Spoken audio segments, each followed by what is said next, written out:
Vivienne, this show is absolutely incredible. I love it. I fell in love with it as soon as I saw that intro about Lilith and Lucifer. It's incredible. Now, this show started as a Kickstarter in 2019, and it's going to be streaming on Prime. For those that aren't familiar with the Hazbin Hotel, can you describe the show? Yeah, so Hazbin Hotel is about this. It's set in hell. It's about the daughter of Lucifer, Charlie Morningstar, who is trying really hard to find a way to rehabilitate sinners in hell because there's an overpopulation problem. And the way that heaven has dealt with that, because they're worried that there might be an uprising, is that they come down every year to basically exterminate as many as they can. So Charlie's like, don't do that, please. Those are my people. And so she's trying to come up with a way to redeem souls and make, hopefully get them to heaven that way. And so she makes this hotel called the Hazbin Hotel, which is named by Alistair, who's the character that comes in to help her as like a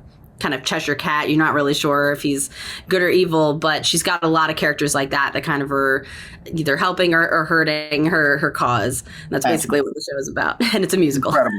Yeah, and the music, every single song, it hits. The music is so good in this show. Now, what inspired the unique combination of an adult musical with an animated series to create the Hazbin Hotel? Honestly, it's just a combination of so many things I love. Like, I obviously am an animator first and foremost, so I love animation. I love, like, I grew up with loving like the Batman animated series, like Bruce Timm style. Invader Zim was huge for me. Nightmare Before Christmas, so things like that. There's very sharp, kind of edgier styles. So that was a big influence on me. But I also was an enormous fan of like the Disney Renaissance. So like, the combination of like classic Broadway music with storytelling in animation. It was just captivating for me. So I always knew that I wanted to do that because, I also am a huge musical theater fan. And when you listen to a soundtrack for a musical theater, you could almost imagine the animations in your head. And that's what I would do.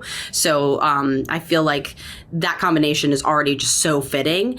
But putting that all into the more adult space was also something important to me because very early on I saw South Park and that kind of changed my world, and I was like, I want to do that. I love to curse. I curse like a sailor, so I was like, I want something that has the freedom of characters that can curse, but also can tell stories that are darker and deeper and would not be appropriate for younger audiences.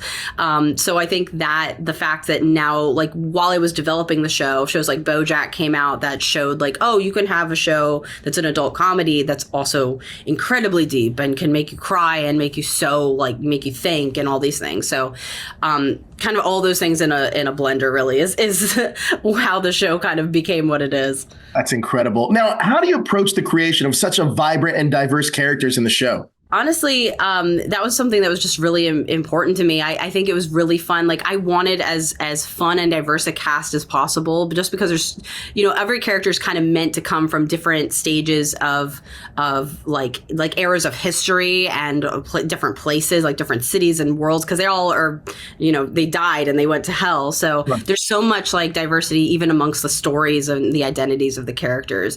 And that was something that I just think is fun. Like, I just think it's so cool to put so many different characters together and see them play off each other. Look, I think A24 is one of the best studios around right now. And every time I see that logo before something, I automatically get excited because I know the quality of their content.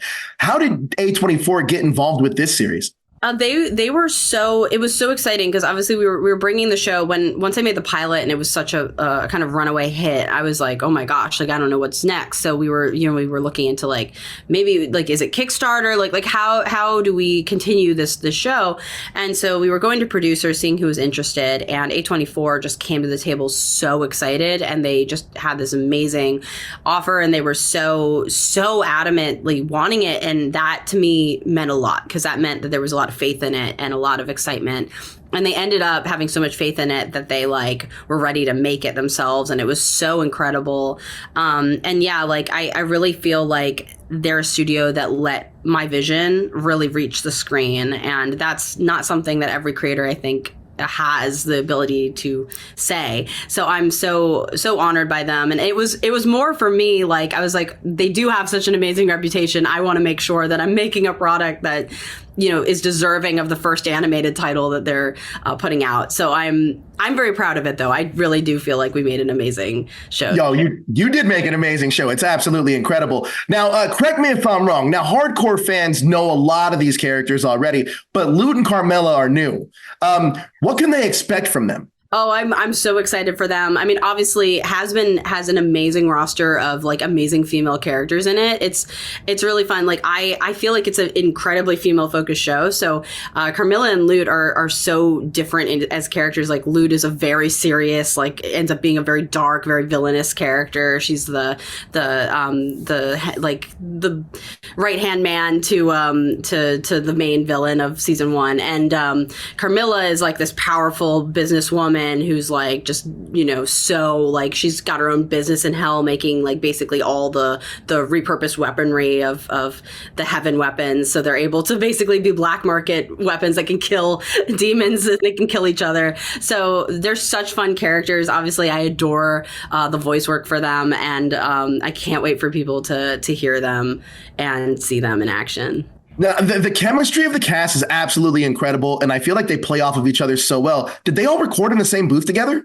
They did not, which honestly, it's a testament to not only their incredible, like just natural charisma and chemistry, but honestly, I have to attribute that to our amazing voice director, Richard Horvitz, because Richard will act with the actors to really, and obviously because he hears all the performances, he's able to kind of harness like what the actor did, or, whoever the actor was playing against, like if they'd already recorded. So it created a very natural sounding show, even though everyone was a part, and I'm so honored by it. It's such an amazing. I like worked with the soundtrack putting it together, and it was so gratifying to hear them all together for the first time, just in audio.